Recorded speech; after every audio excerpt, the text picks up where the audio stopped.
तो भाई इस वीडियो में अपन बात करेंगे IBPS PO मेंस को लेके, जो कि था 30 नवंबर को 1 PM की शिफ्ट थी। तो इसमें जो था भाई, पहले रीजनिंग ओपन हुई थी, 1 बजे से पेपर था अपना। रीजनिंग में ना 2 मार्क्स के क्वेश्चन पहले आए थे, फिर 1 मार्क के क्वेश्चन थे। तो पहले जो 2 मार्क के क्वेश्चन ओपन हुए उसमें मैंने अटेम्प्ट करा था इनपुट आउटपुट। ठीक था, ज़्यादा कैलकुलेटिव नहीं था, इजी सा था थोड़ा सा। क्या बोलते हैं, इसमें 7 स्टेप में ये पूरा हो गया था। और इसमें जो लॉजिक था वो ये था कि पहले जो वर्ड था, सबसे बड़ा वर्ड, तो MAP था शायद, वो सबसे बड़ा वर्ड को अपन को उठाना था। सबसे बड़ा वर्ड से मतलब उसका फ्रंट लेटर, उसको अपन को सबसे आगे जमाना था। और फिर जो सबसे छोटा नंबर था, अगर वो इवन है तो उसमें -3 करना था, और अगर वो ऑड है तो उसका अपोजिट करना था 72। तो ऐसा ऐसा चल के स्टेप 7 में ये ख़त्म हो रहा था। स्टेप 7 में ये ख़त्म हो रहा था। तो इसके काफ़ी अच्छे क्वेश्चंस थे।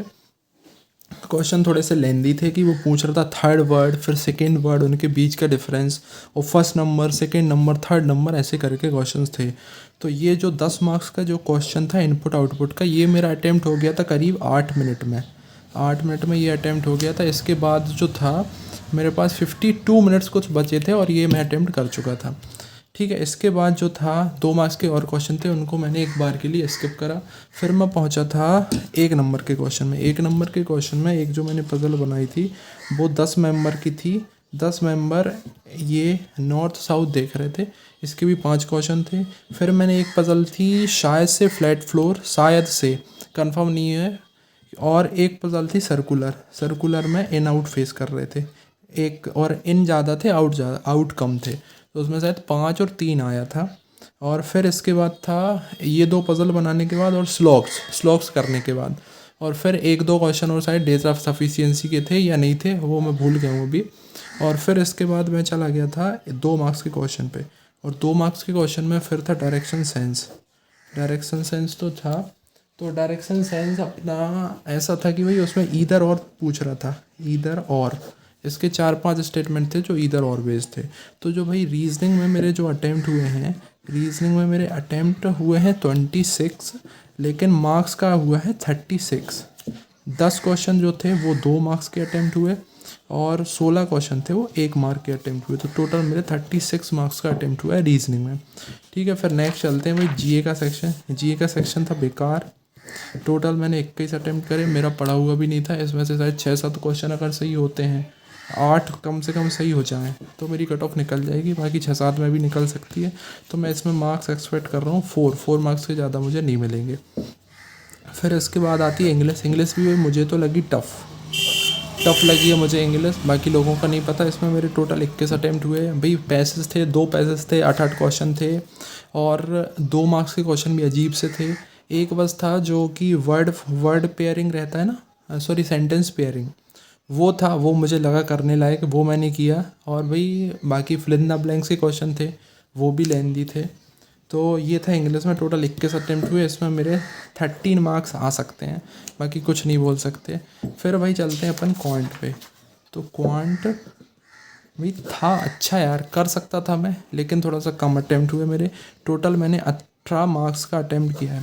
उसमें जो था एक कैसलेट जो थी उसमें था X परसेंटेज और Y परसेंटेज नहीं था, मतलब X परसेंटेज दिया था कि इसका X। उसमें 1 2 XYZ ऐसे 3 नाम करके थे। इधर था हेड्स और इधर था कैप्स, ये दे रखा था। मेरी तीनों की वैल्यू मेरी आ गई थी, लेकिन दिक्कत ये थी कि X की वैल्यू तो 30% आई थी, ये तो ठीक है, लेकिन Y की जो वैल्यू थी वो आ रही थी 5/4। और 5/4 जब वैल्यू आ रही थी तो मैंने कहा भाई ये तो हो ही नहीं सकता, क्योंकि उसमें लिखा था वाई टाइम्स लिखा था। तो मैंने कहा ये तो हो ही नहीं सकता। वैल्यू न्यूमेरिकल में आएगी, मैं उसे चेक करता रह गया, लेकिन वो सही था। तो इसके मैंने 2 क्वेश्चन अटैम्प्ट करे हैं। 2 क्वेश्चन अटैम्प्ट करने के बाद मेरा टोटल 18 मार्क्स का अटैम्प्ट हुआ है। 5 क्वेश्चन 2 मार्क्स के और 8 क्वेश्चन 1 मार्क्स के। तो ये तो सही होने चाहिए। इसमें से एक क्वेश्चन हो सकता है मेरा गलत। तो मैं एक्सपेक्ट कर रहा हूँ 15.50। और इसमें से फिर मैंने 1 मार्क की एक DI बनाई थी जिसके 5 क्वेश्चन थे, और एक और कैसलेट बनाई थी, छोटी थी, वो बन गई थी, वो मिक्सचर वाली थी। मिक्सचर एलिगेशन, सॉरी मिक्सचर, बस ओनली मिक्सचर का था।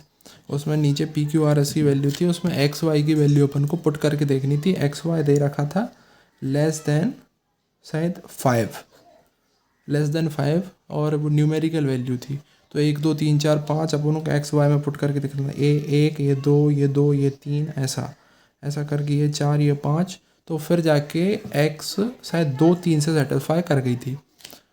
तो उसके मैंने अटेम्प्ट करे थे 3 क्वेश्चन, बाकी पूरे टोटल मैं एक्सपेक्ट कर रहा हूँ मार्क्स 15-50। फिर जो था भाई लेटर राइटिंग भी बेकार सा था यार भाई, क्योंकि मैं जो तैयार करके गया था, मैं एडिटर के लिए तैयार करके गया था, उधर एडिटर का आया ही नहीं। तो मैंने इसको लिखा था कि पुलिस कंप्लेंट कर रहे हैं अपन, पुलिस कंप्लेंट के लिए उसको लेटर लिखा था। और फिर जो वो था क्या बोलते हैं ऐसे में मैंने क्या लिखा था, फार्मर्स, हाँ क्लाइमेट चेंज का इफेक्ट पड़ता है फार्मर्स पे, तो वो करा था। तो ओवरऑल अपन नंबर देख लेते हैं। मेरा जो स्कोर बन रहा है वो 36 ऑन रीजनिंग और ओनली 4 ऑन जीके, ये भी ज़्यादा ही है। और क्वांट में बन रहा है 15.50, इसमें 13, और इसमें बन रहा है लगभग 14 मान लेते हैं अपन, अगर अच्छे मार्क्स मिले तो। बाकी लेटर राइटिंग में मेरा लास्ट ईयर रुका था। तो 6 और 4 10 और 5 15 और 4 और 3 7, 22 का 2 कैरी 2, 3 और 3 6 और 2 8, 82.50। तो लगभग 80 मार्क्स मैं एक्सपेक्ट कर रहा हूँ, अगर ये कट ऑफ क्लियर हो और ये भी क्लियर हो। कंडीशन है क्योंकि ये कट ऑफ की बहुत दिक्कत है। तो 80 मार्क्स मैं एक्सपेक्ट कर रहा हूँ और कट ऑफ जानी चाहिए वह 63 to 65। अब देखो भाई क्या होता है, ये हो सकती है कट ऑफ। ठीक है, तो थैंक यू, ये था एनालिसिस।